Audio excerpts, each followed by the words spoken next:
दोस्तों क्वेश्चन है एक्सरसाइज 4.3 का है क्योंकि आपको पता होगा कि पिछली वीडियो में हमने एक्सरसाइज 4.1 और 4.2 दोनों कवर किया हुआ है।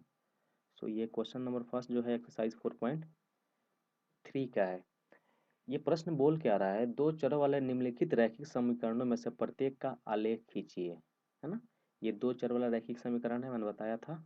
बेसिकली मैंने कंसेप्ट भी बताया था कि दो चर वाला रैखिक समीकरण का कंसेप्ट क्या होता है।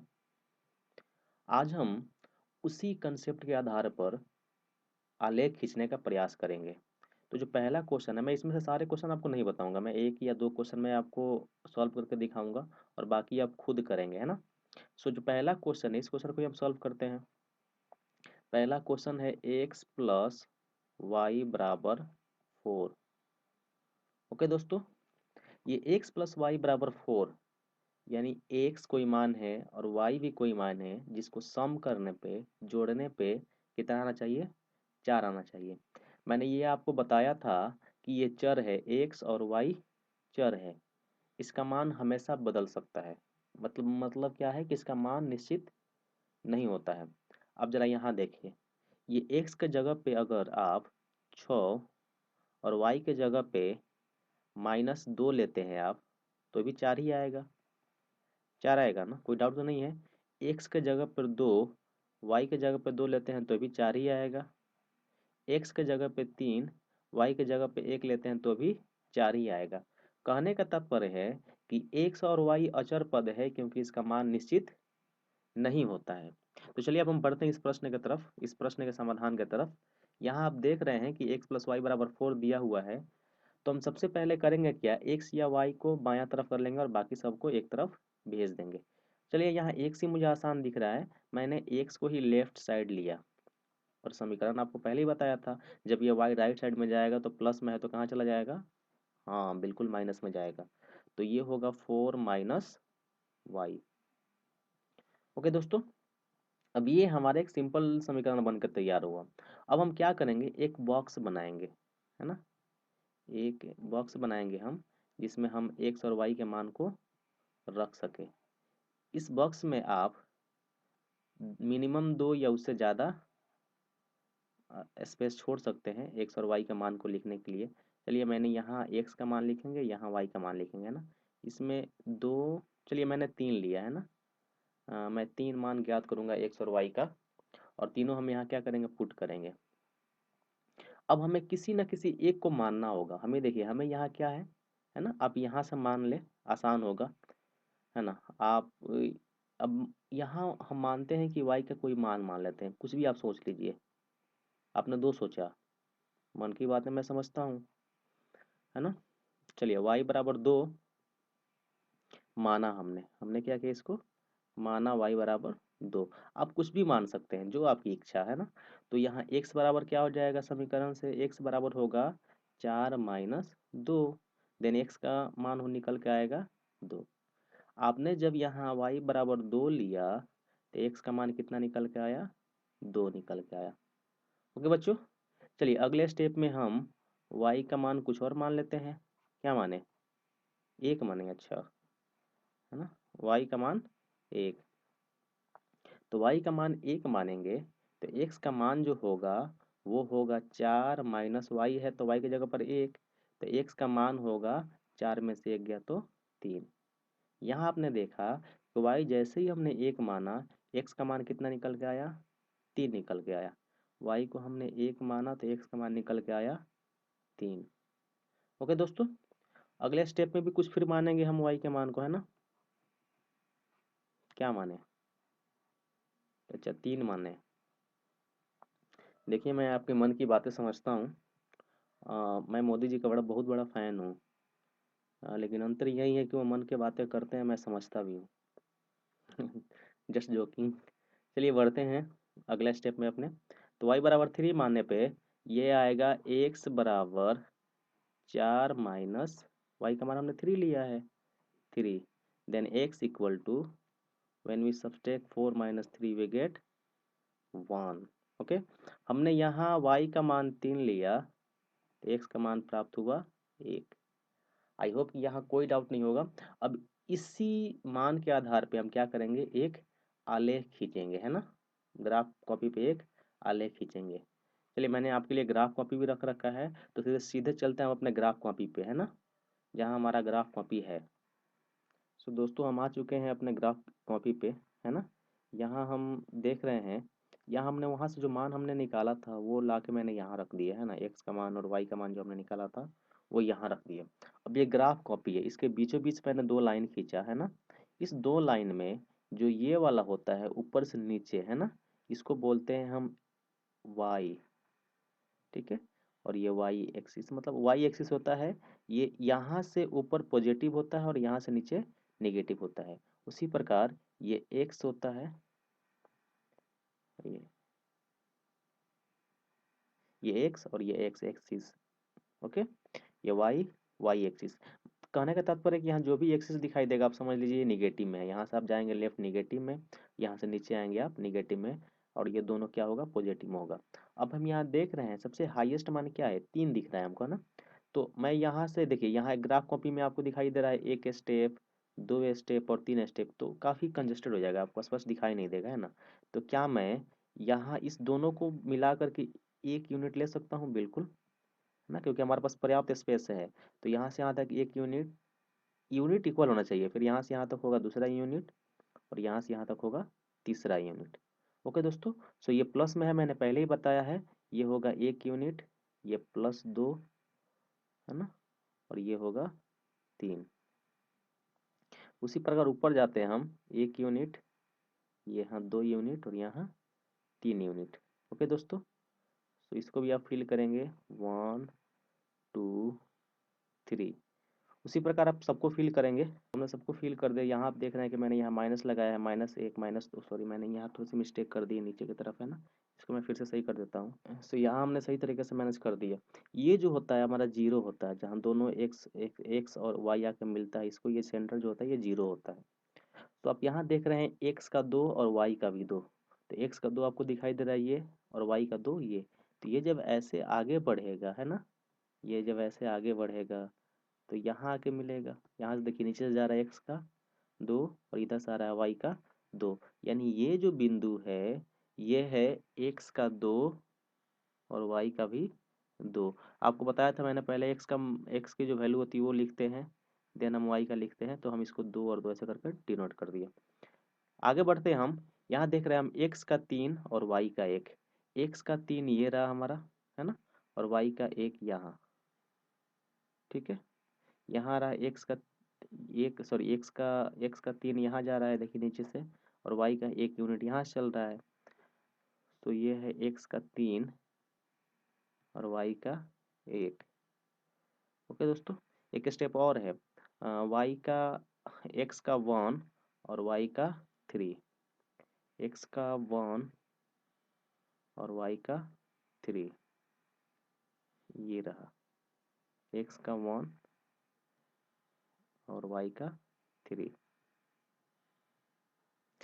सो जो तीनों मान था उसको हमने यहाँ दर्शा दिया। अब क्या करेंगे हम, इसको लेकर के, है ना, मैं एक स्केल रखेंगे और इसको लेकर के पूरी बराबर एक दूसरे को इंटरसेक्ट करते हुए एक लाइन ड्रॉ कर देंगे हमने।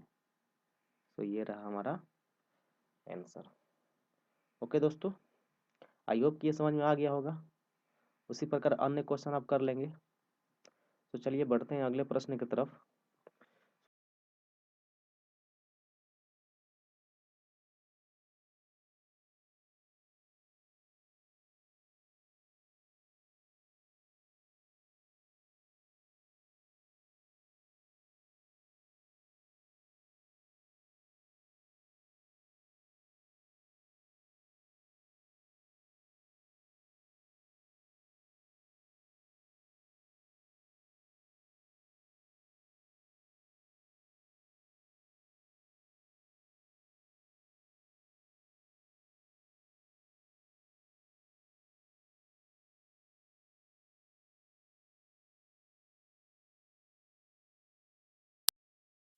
क्वेश्चन जो क्वेश्चन नंबर 2 है, ये क्वेश्चन देखिए, बिंदु 2 14 से होकर जाने वाली दो संख्याओं के समीकरण लिखिए।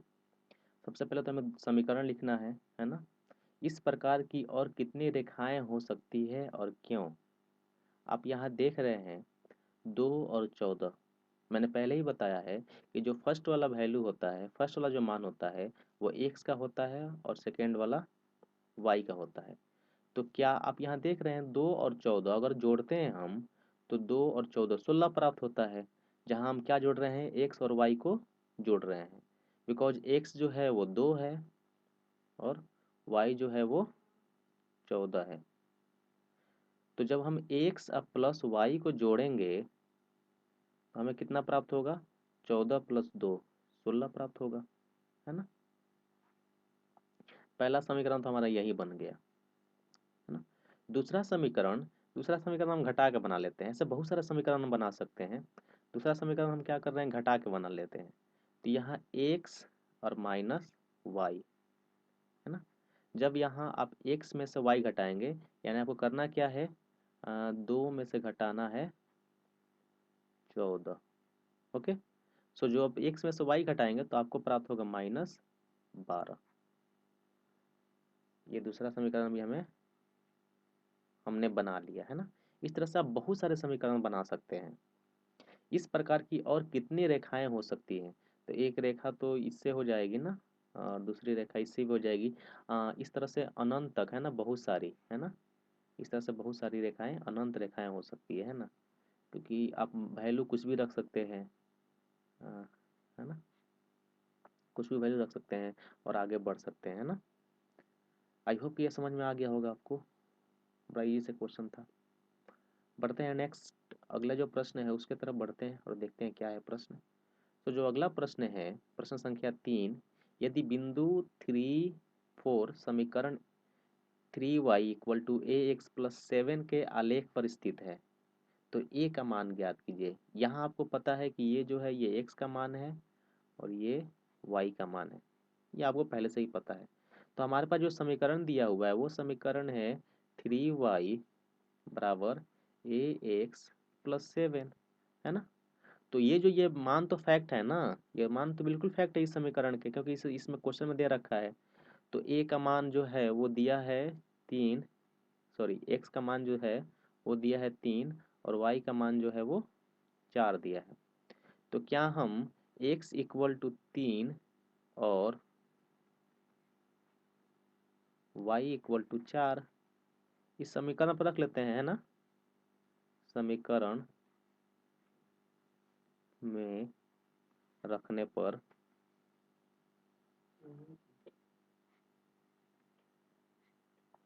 समीकरण हमारा ये है, समीकरण है 3y equal to a x plus 7। तो समीकरण में x की जगह पे 3 रखना है, y की जगह पे 4 रखना है। मैंने आपको बताया था पहले ही कि ये 3 और y का तात्पर्य है कि 3 और गुणा y। ओके, तो 3 और y की जगह पे आपको क्या रखना है, तो y की जगह पे रखना है 4, यहाँ मल्टीप्लाई में 4। राइट साइड में जाते हैं हम, a की कोई वैल्यू है नहीं, इनटू में आपको क्या करना है, x का वैल्यू रखना है। x का वैल्यू क्या है, तो 3 है x का वैल्यू, प्लस 7। जब आप इसको सॉल्व करेंगे तो 4 3 12 प्राप्त होगा आपको। ये होगा 3a, क्योंकि 3 में a से गुना करेंगे तो 3a होगा, प्लस 7। आप इसको भी तो लेफ्ट साइड, इसको राइट साइड लिख सकते हैं। आप इसको ऐसे भी लिख सकते हैं 3a प्लस 7 इक्वल टू 12, है ना। क्योंकि तराजू पर आप एक तरफ चावल रखें, दूसरी तरफ 1 किलो 2 किलो का बाट रखें, या फिर चेंज कर दें, एक तरफ उसका दूसरे तरफ 1 किलो 2 किलो का बाट रखें और एक तरफ चावल रखें, कोई फर्क नहीं पड़ने वाला, है ना। चलिए आगे देखते हैं, हम इसको सॉल्व करते हैं। तो ये आप देख रहे हैं, आपको linear equation in one variable, ये एक ही वेरिएबल आपको दिख रहा है, बस ये वेरिएबल है हमारा ए, है ना। तो पिछली कक्षाओं में भी हम लोगों ने पढ़ा था। सो ये जब 7 है राइट साइड में लेके जाएंगे तो प्लस में जाएगा, तो हमें प्राप्त होगा 3a equal to 12 minus 7, sorry minus में जाएगा बिकॉज ये प्लस में है। सो 3a इक्वल टू 12 में से 7 घटाएंगे 5 प्राप्त होगा, और जो a की वैल्यू होगी यहाँ मल्टीप्लाई में है, दिख रहा है आपको, गुणा में है, तो दाहिना तरफ जाके ये भाग में होगा, तो ये प्राप्त होगा 5/3। सो ये जो प्राप्त हुई हमें, ये है वैल्यू ऑफ a। ओके दोस्तों, आई होप कि ये प्रश्न अच्छी तरह समझ में आ गया होगा आपको। चलिए बढ़ते हैं अगले प्रश्न की तरफ, है ना। तो दोस्त जो नेक्स्ट क्वेश्चन है वो बड़ा इंपॉर्टेंट है ना, बड़ा बढ़िया सा क्वेश्चन है। आप इसको ध्यान से समझने का प्रयास करेंगे। प्रश्न क्या कह रहा है कि एक नगर में टैक्सी का किराया निम्नलिखित है। पहले किलोमीटर का किराया 8 रुपये और उसके बाद की दूरी के लिए प्रति किलोमीटर का किराया 5 रुपये। सपोज कीजिए कि आपको 4 किलोमीटर जाना है, कुल दूरी है वो 4 किलोमीटर है, कि आपको घर या कहीं और जाना है 4 किलोमीटर। तो पहले किलोमीटर के लिए आपको जाना है 4 किलोमीटर, तो पहले किलोमीटर के लिए ये 8 रुपया तो ले लेगा आपसे, है ना। और दूसरे जो किलोमीटर हो जो होगी तो उसके बाद बचेगा कितना, तो पहला किलोमीटर इसमें निकल गया, है ना। कोई डाउट नहीं है? डाउट है, डाउट। सो गाइस नेक्स्ट प्रश्न है प्रश्न संख्या 4। प्रश्न कहता है एक नगर में टैक्सी का किराया निम्नलिखित है। पहले किलोमीटर का किराया 8 रुपये और उसके बाद की दूरी के लिए प्रत्येक किलोमीटर का किराया 5 रुपये है ना। यदि तय की गई दूरी x किलोमीटर हो और कुल किराया y रुपया हो तो इसका एक रैखिक समीकरण लिखिए और उसका आलेख खींचिए। सबसे पहले हम प्रश्न को समझने का प्रयास करते हैं। प्रश्न क्या कहता है कि जिस नगर में ये टैक्सी का किराया दर्शाया गया है, जिस नगर का, उस नगर में सपोज कीजिए कि आपको चलना है 4 किलोमीटर। कुल दूरी आपको 4 किलोमीटर तय करनी होगी, है ना। तो रुपए कितने खर्चे हो जाएंगे, तो जो पहला किलोमीटर है, फर्स्ट किलोमीटर जो है, उसमें आपको लग जाएंगे 8 रुपये प्रश्न के अनुसार। क्योंकि 4 किलोमीटर आपको चलना है तो पहला किलोमीटर जो है उसमें कितने देने होंगे आपको, 8 रुपये। फिर आप फिर आपके पास कितना दूरी और बच गया, तो दूरी बचा, कुल दूरी 4 किलोमीटर है तो आपके पास दूरी बचेगा 4, और 1 किलोमीटर का तो आपने 8 रुपया दे दिया, तो 4 - 1 ये दूरी बचेगा आपके पास, है ना। उसके बाद आप जितना दूरी चलिएगा प्रत्येक का कितने रुपए देना पड़ेगा, 5 रुपये। तो जैसे ही आप 1 किलोमीटर चल दिए आपके पास दूरी बचा मात्र चलने को 3 किलोमीटर, और इस 3 किलोमीटर को क्या करना होगा आपको, प्रत्येक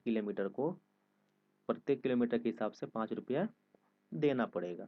तो जैसे ही आप इसको मल्टीप्लाई करेंगे आपको प्राप्त होगा 15 रुपये। ओके दोस्तों, तो पहले किलोमीटर में आपने 8 रुपये दिया और बाकी बचे हुए 3 किलोमीटर में आपने 15 रुपये दिया। ये इस क्वेश्चन का कंसेप्ट है। अब बात करते हैं कि किलोमीटर, है ना, जितनी दूरी है वो दूरी के किलोमीटर जो है वो x से डिनोट किया गया है। क्वेश्चन में लिख रखा है x किलोमीटर हो, है ना, दूरी, और किराया जो है वो y किलोमीटर।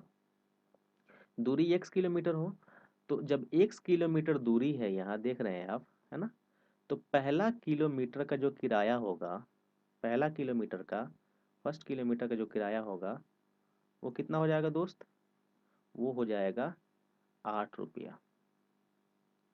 ओके दोस्त, जो पहला किलोमीटर का किराया होगा वो होगा 8 रुपये। अब बाकी हमारे पास बच कितने गए, हमारे पास बच गए, एक में से तो 1 किलोमीटर निकल गया, है ना। अब हमारे पास बचे कितना, तो हमारे पास बचे x - 1 किलोमीटर और, यानी जो दूरी और हमें चलनी है वो चलनी है x - 1 किलोमीटर। आई होप यहाँ कोई डाउट नहीं होगा। फिर से समझने का प्रयास करते हैं। जिस प्रकार आपने देखा था यहाँ कि 4 किलोमीटर दूरी तय करनी थी तो 1 किलोमीटर का तो 8 रुपया दे दिया था इसने, फिर बचा था 4 - 1 किलोमीटर, क्योंकि 1 किलोमीटर इसने दे दिया है किराया। उसी प्रकार x किलोमीटर जब चलना है आपको तो आपने फर्स्ट किलोमीटर का जो रेट है, जो दाम है, वो 4 रुपये है, जो किराया है, सॉरी 8 रुपये है। अब वो 8 रुपये आप किराया दे चुके हैं उसको।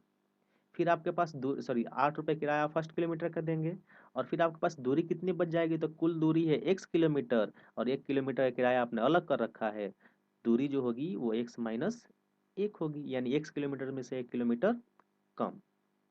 ओके दोस्त, सो इसका जो किराया होगा वो कितना होगा, तो इसको मल्टीप्लाई करेंगे 5 से, क्योंकि जो बची हुई दूरी होगी प्रत्येक किलोमीटर के हिसाब से आपको 5 रुपये देना पड़ेगा। समझ में आया होगा, आई होप ये अच्छी तरह समझ में आया होगा।